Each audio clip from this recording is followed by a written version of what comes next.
Je m'appelle Yves Loubenga, je suis cardiologue avec comme domaine de prédilection les maladies du rythme cardiaque.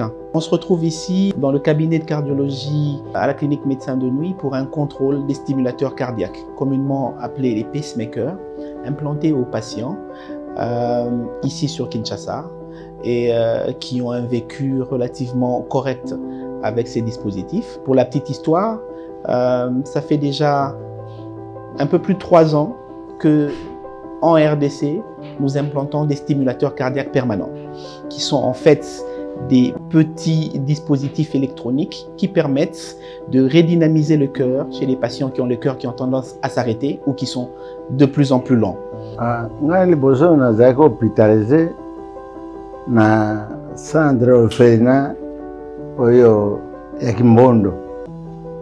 Tango docteur aza kolandela nga kuna atalaki eta na ngai ekokaki su te. Mwana azwaki adresse mwana nango atikali azwaki adresse oyo ya docteur nde toyaki.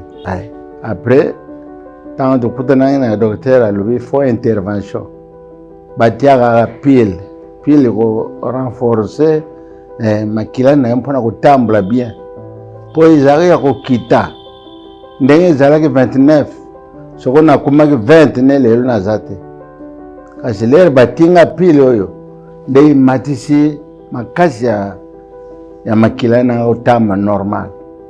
En premier, et le plus important, c'est une consultation en cardiologie avec le cardiologue. Ça commence par là.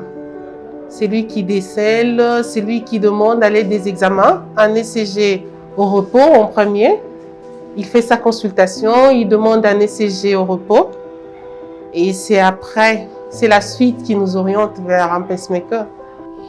Alors, classiquement, comment nous procédons? Le stimulateur cardiaque, lorsqu'on l'obtient ou qu'on l'achète, est composé de 2 parties.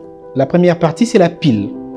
La pile est un dispositif qui fait à peu près 3 cm² au grand maximum.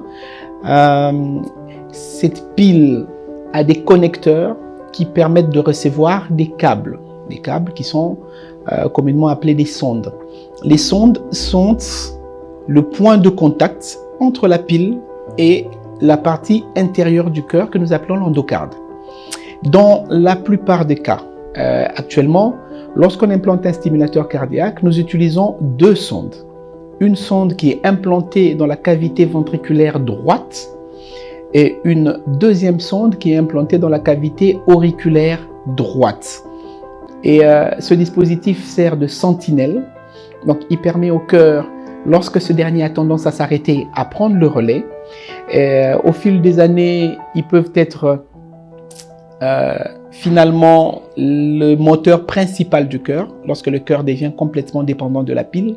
Et ça arrive dans la plupart des cas, et on l'a vu chez les patients qui ont été contrôlés précédemment.